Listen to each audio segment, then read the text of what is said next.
It was just a dare. One stupid, impulsive dare that spiraled completely out of control.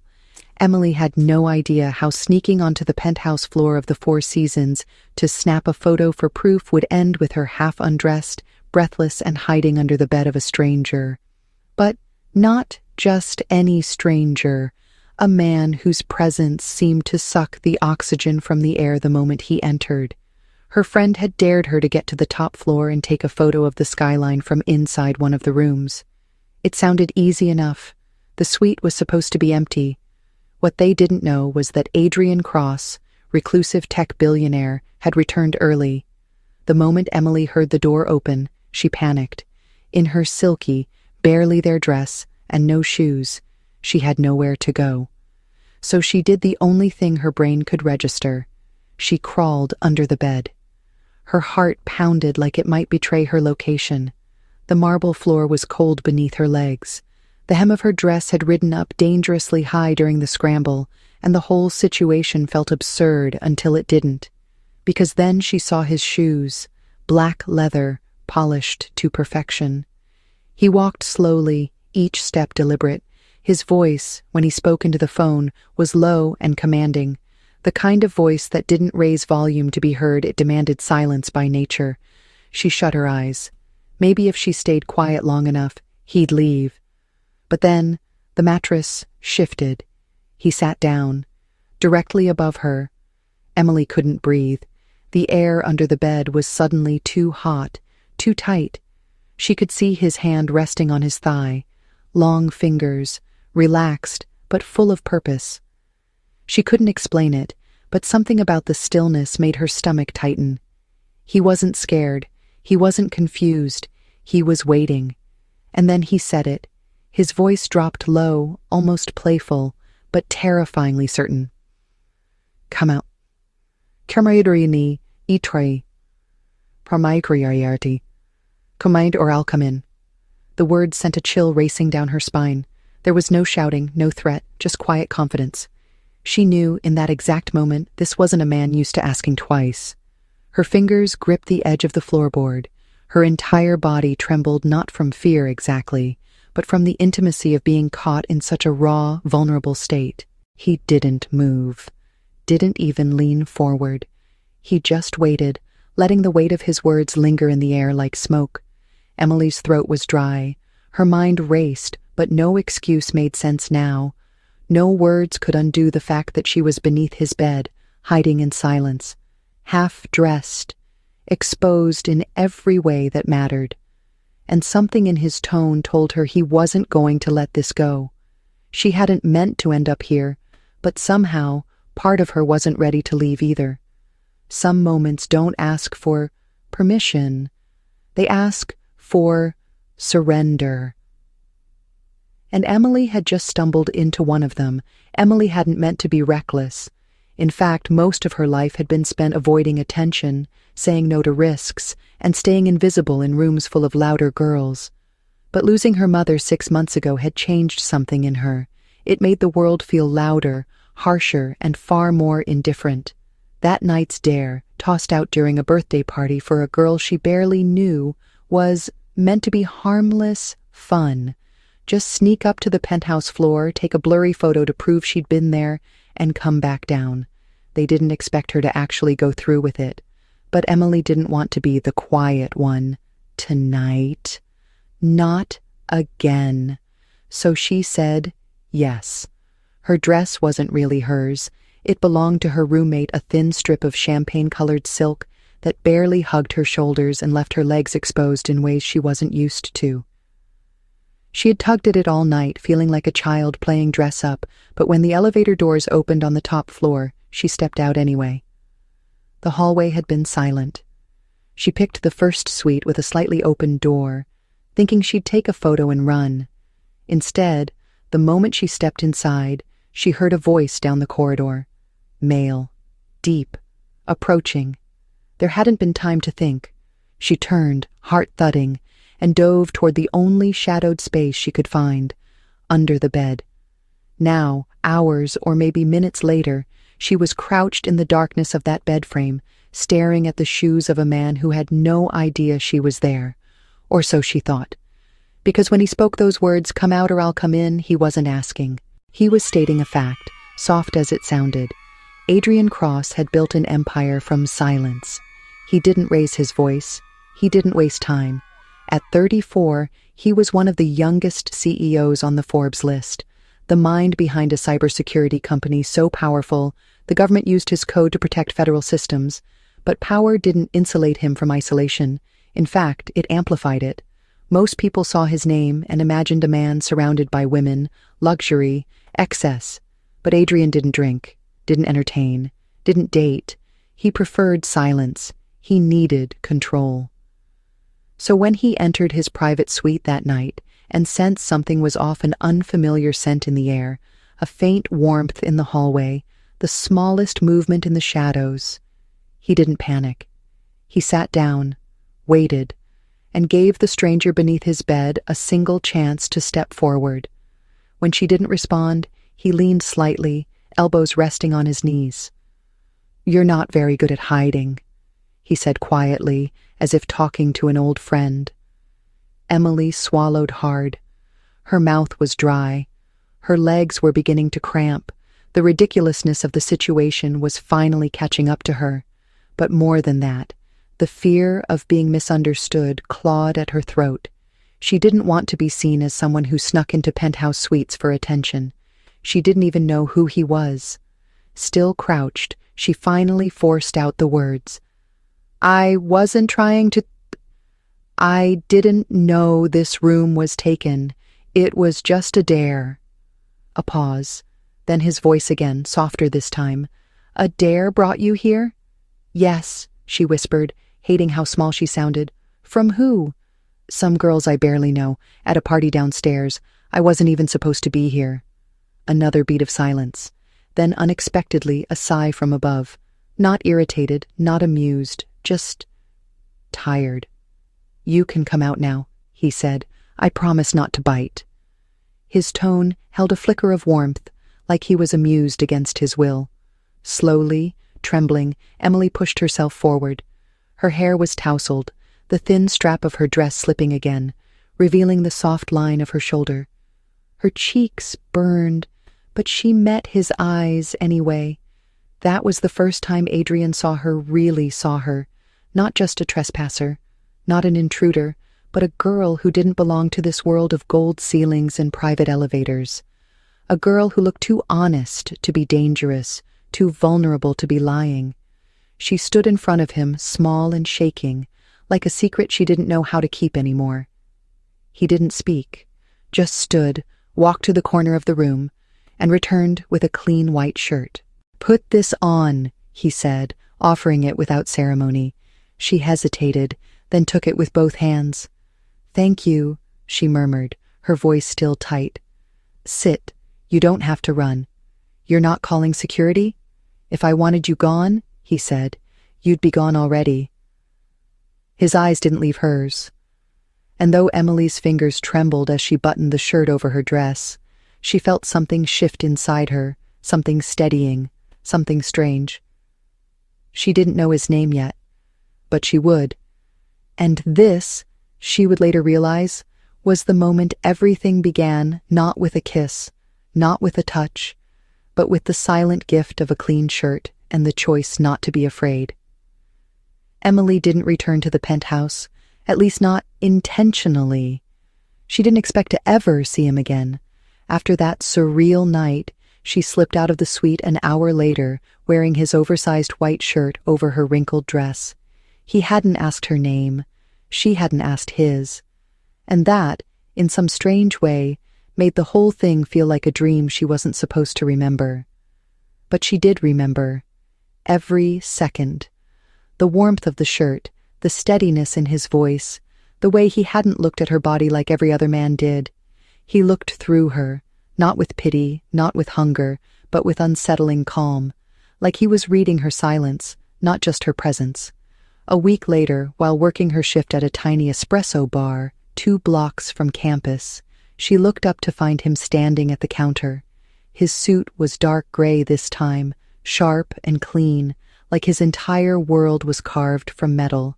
He didn't smile, didn't say anything extra, just stepped forward and ordered a black coffee. She nearly dropped the mug. Her hands shook as she poured. He watched her quietly, and only when she handed the cup over did he say, "So this is where you hide when you're not under furniture?" Her breath caught. "You remembered me?" His brow lifted just slightly. "You think I forget girls who appear under my bed wearing half a dress?" Heat rushed to her cheeks. "I was wearing a full dress. Not from where I was sitting?" His words weren't crude, but the tension between them was unmistakable. She laughed nervously, then looked down. "I'm sorry, again, for that night." "Don't be. I'm glad you were there." He paused, then added, "I haven't had a conversation that real in years." She didn't know what to say to that, and before she could find the words, he simply nodded once, took his coffee, and left. The next day he returned. Same time, same table, different shirt. This time he sat for 15 minutes, typing something on his phone. The day after that, it was 30. By the end of the week, he was there before she clocked in. She didn't ask why, he didn't explain, but his presence became a quiet constant. Emily tried not to overthink it.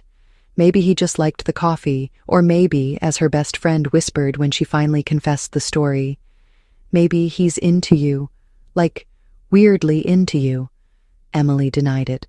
Of course she did. He was a billionaire, a CEO. She was a barista with student debt, an unfinished art degree, and a roommate who couldn't keep track of her own underwear. But still, every time he looked at her, something shifted. He didn't flirt, he didn't compliment, but he saw her, and that did more damage than a dozen cheesy pickup lines ever could. One rainy afternoon, just as she was wiping tables near closing time, he stood and approached her. "Have dinner with me?" he said, simply. She blinked. "Is this a date?" "Only if you say yes. And if I say no, then I'll come back tomorrow. Same time, same order, but I'll keep asking until you say yes." She stared at him. "Is that a threat?" "It's a promise." She wanted to say no. Truly, her instincts screamed to keep things simple. She didn't date men like him, didn't belong in his world, but some invisible force pulled the words from her throat. "Okay," she whispered. "One dinner."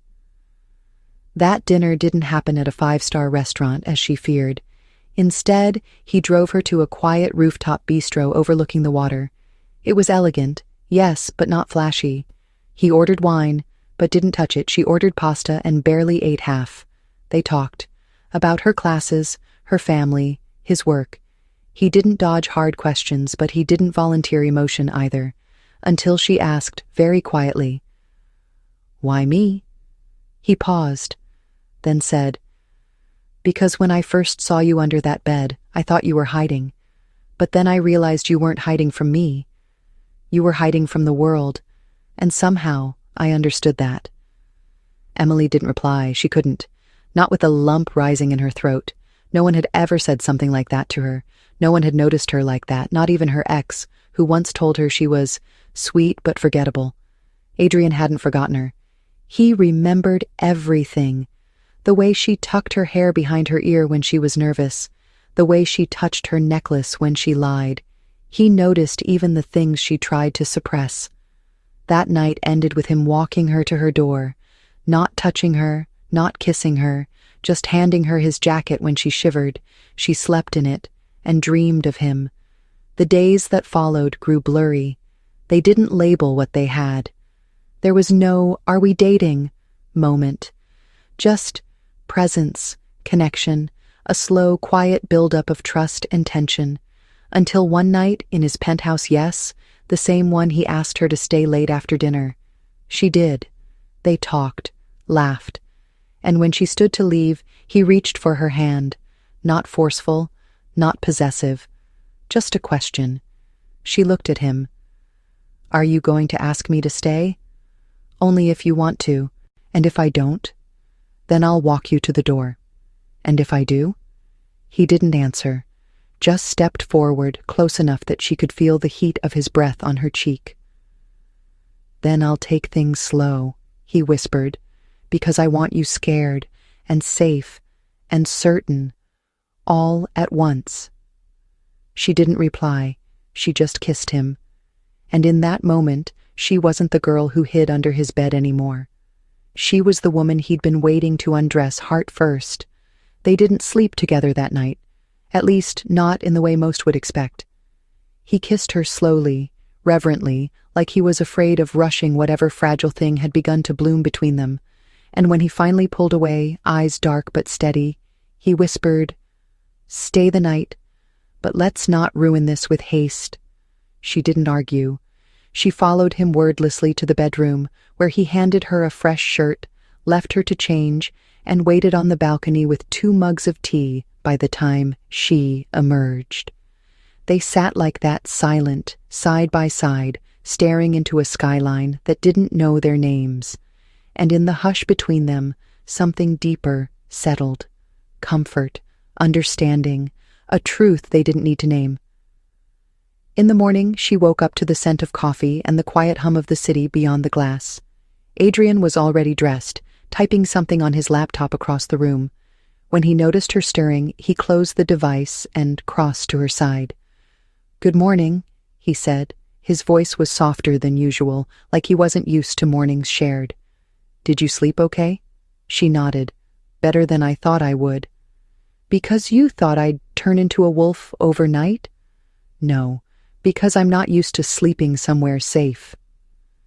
His gaze lingered on her for a second too long.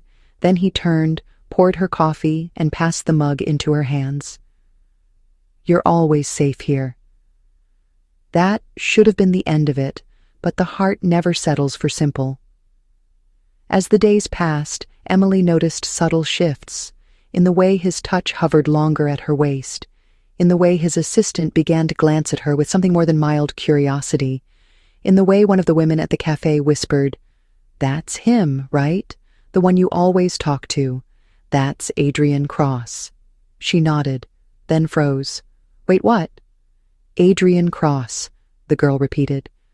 "The CEO of Sentinel Systems. You really didn't know?" Emily's throat went dry.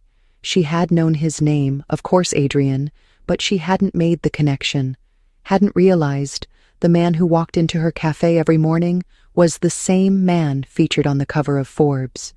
He'd told her he worked in tech, that his company handled security systems for global networks, but he'd never used the words billionaire or powerful or untouchable, and now suddenly everything felt different.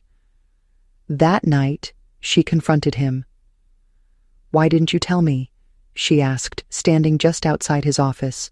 His penthouse looked the same, clean, modern, curated, but she felt like a stranger in it now. "Tell you what?" he asked, not looking up from his phone. "That you're not just a CEO, that you're the CEO." He paused, set the phone down. "Would it have mattered?" "Yes," she said honestly. "It would have changed how I saw you." "That's exactly why I didn't." He stood, walked toward her. "I didn't want you to see the name before the man. That's not fair. Neither is being followed by people who only want me for my bank account." She exhaled. "So, you kept it from me." "I protected something," he said. "Us." She wanted to argue, but part of her understood. She'd done the same thing, kept her family struggles hidden, her fears buried deep. Trust, after all, wasn't just about what you shared. It was also about when. "I'm not angry," she whispered, "just overwhelmed." "That's allowed." He reached for her hand. "You can ask me anything now. No more filters." "Then tell me this," she said, her voice trembling. "Why me? Why are you really spending time with a barista who hid under your bed?" "Because you didn't ask me for anything," he replied. "And because I've spent my life surrounded by people who want things, power, money, favors. But you, Emily, You just wanted to be invisible, and that made you unforgettable." Her lips parted, but no sound came out. The vulnerability in his voice hit her harder than any grand gesture could, and for the first time, she realized he wasn't the only one afraid of being used. So was she. So was every girl who had ever been overlooked, underestimated, or forgotten. Emily wasn't perfect. She was far from rich. But in Adrian's world, her honesty made her rare. He didn't need another polished socialite. He needed someone who reminded him how to feel, and she didn't need a man to save her, just one who saw her. Still, their world wasn't built to protect things like this. One afternoon, she opened her email at the cafe to find a message from an anonymous account. The subject line was simple: "You're not who he needs." Inside were links to articles about Adrian, his company, his dating history. Headlines like "The Untouchable CEO" and "Why Adrian Cross Has Never Been Seen with the Same Woman Twice." Her chest tightened. She didn't open the links. She didn't need to. The message was clear: you don't belong. That night, she didn't go to his penthouse. She turned off her phone. She walked for hours through the city, hands in her pockets, head down, the way she used to before any of this started. Before him. When she finally returned to her apartment, she found a box by her door. Inside was a copy of her favorite book, one she'd mentioned in passing weeks ago, saying she lost it during a move.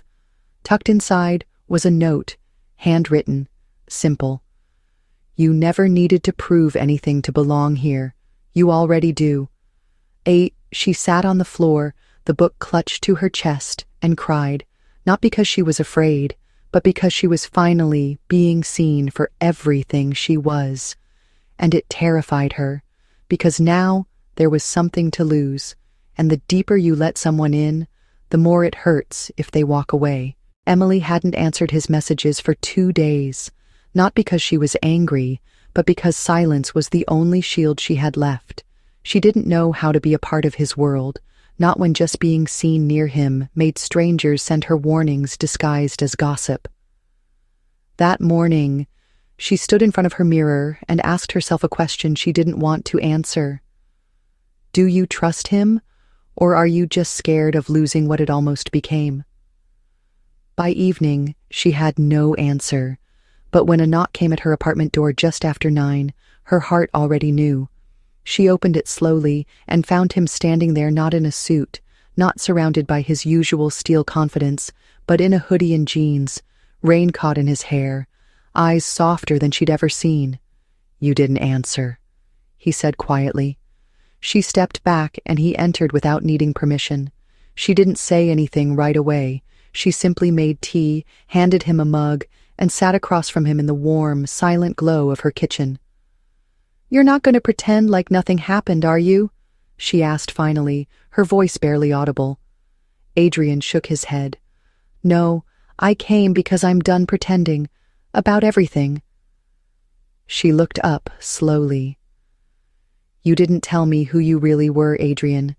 You kept things from me." "I did," he admitted, "but not because I didn't want you to know. I just wasn't ready to be seen that way. With you, I was someone else. Not the man on magazine covers. Just me." She took a slow sip of tea, then set the mug down. "And what if I can't handle what comes with being in your world?" He leaned forward, his elbows on his knees, voice quiet. "Then we build something outside of it. Something that's only ours." The rain outside grew heavier, blurring the edges of the city through her window, and for a moment it felt like they were sealed in time. She reached across the table, fingers brushing his. "I'm afraid," she whispered. "So am I," he replied, "but I'd rather be afraid with you than feel safe alone." She let her hand slide fully into his then, and he rose slowly, pulling her gently to her feet.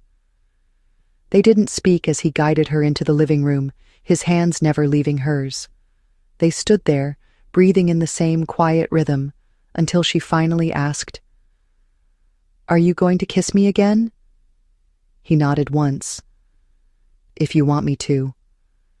"I do," she said, "but not like it's goodbye." "It's not," he promised. "It's the beginning." The kiss that followed wasn't rushed. It wasn't about heat or urgency. It was about closeness, about honesty, about choosing to be vulnerable even when it terrified you. His fingers brushed her jaw, then slid to her waist, drawing her closer. Her hands found his chest, steady and warm, and for the first time, she didn't feel the need to shrink into the background.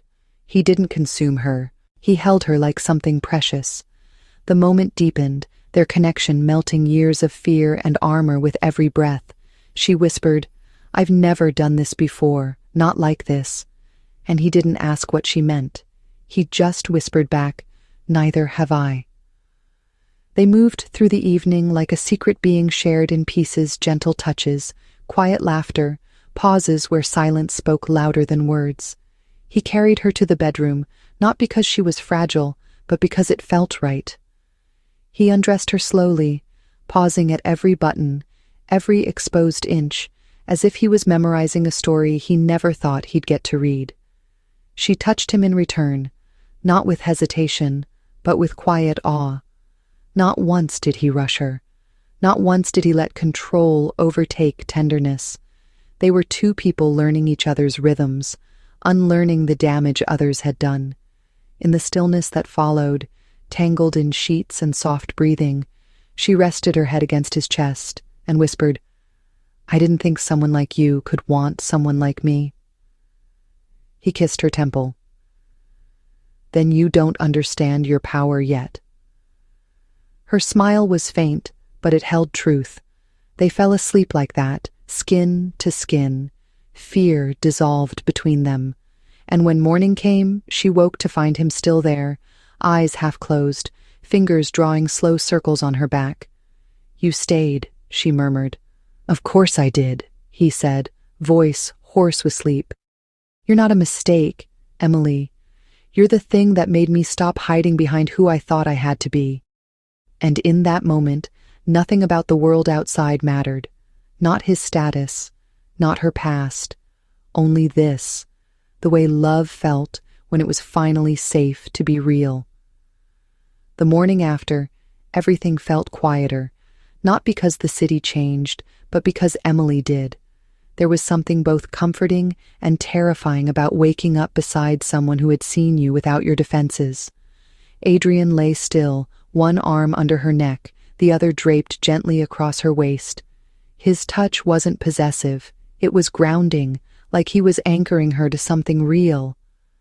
For a brief, silent moment, she let herself believe this would last, that he would keep showing up with the same softness in his eyes, that no one would try to pull them apart.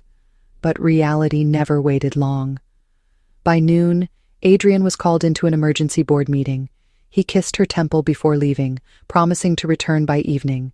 She smiled and said she'd wait. But just 2 hours later, the storm hit. It began with a headline. Someone had leaked photos, grainy but recognizable, of Emily entering Adrian's penthouse late at night. The captions wrote themselves. "Mystery woman spotted. CEO Adrian Cross's newest secret." The second wave came harder. A gossip blog dug into Emily's social media, her college records, even a scholarship she once lost. By 3 p.m., she was trending on the internet, not as a woman with dreams or depth, but as a nameless girl now reduced to whispers and assumptions. The worst part wasn't what they said, it was how fast the world believed it. Her phone buzzed nonstop, unknown numbers, vile messages, people she hadn't spoken to in years suddenly reaching out just to check in. Emily sat on the floor of her apartment, knees pulled to her chest, scrolling until her hands shook. She tried to call Adrian, but he didn't answer. Probably still in the meeting, probably didn't know yet, or maybe he did, and maybe that silence meant everything she feared. She didn't wait for confirmation. She packed a bag, left the city, and didn't tell anyone where she was going. She needed space. She needed air that wasn't poisoned by half-truths and assumptions. She stayed with her aunt in upstate New York, in a small lakeside house that smelled like old books and honey tea. There was no press there, no whispers, just water, pine trees, and a sky wide enough to hold her fear. For a week, she stayed disconnected. No news, no phone, just the ache of having left something she didn't even know how to define. Adrian, meanwhile, lost sleep, not because of the headlines he was used to them, but because she was gone. And this time, he had no one to blame but himself. He should have protected her, should have told her that the moment she walked into his life, everything else became noise. But he didn't. He stayed silent too long. And silence, he now understood, could be just as cruel as betrayal. When he finally called her apartment and Mia told him she'd disappeared, something inside him cracked. He canceled 2 investor meetings, ignored 3 urgent emails, drove out of the city himself, and didn't stop until he found her. She was standing by the edge of the lake when he arrived, wrapped in a blanket, hair pulled up messily, eyes tired but calm. She didn't look surprised when she saw him, just quiet. "I didn't know if you'd come," she said. "I didn't know if I deserved to," he replied, "but I couldn't stay in that city without you." "You didn't call." "I should have. I was drowning in it, Adrian, and you just disappeared." "Because I didn't want to make it worse," he said. "Because for the first time I didn't know what the right move was. I only knew that I'd already failed you." "You didn't fail me," she said. "You just didn't fight for me." That landed harder than anything else. He stepped closer, hands clenched at his sides. "I'm here now. No boardroom, no cameras, just me. The man who let you go because he didn't know how to hold on to something that real." She looked at him, really looked, and saw what wasn't there before: the crack in his posture, the regret in his voice, the truth in his eyes. "Do you love me?" she asked. "More than I know how to carry sometimes," he said, "but I want to try, if you'll let me." "I don't want to be hidden anymore," she whispered. "Then come home with me," he said, stepping forward again. "Let me show them, let me show you, that I'm not ashamed of us, that I never was." Emily didn't answer right away. She looked out at the water, let the wind settle her thoughts. Then she turned back to him and said the one thing that mattered. "Only if I come back standing beside you, not behind." Adrian reached out, cupped her face with both hands. "You were never behind me, Emily. You were always the reason I stopped running forward blindly." She smiled. It was small, but it held everything they'd fought through. That night, they drove back to the city together. No fanfare, no press statement, just headlights and shared silence. When they walked into his building hand in hand the next morning, people looked. But this time, she didn't look down. Adrian held her hand tighter. He didn't release it even when the elevator doors opened to his executive floor. "You don't have to prove anything anymore," he whispered. "But I want to," she replied.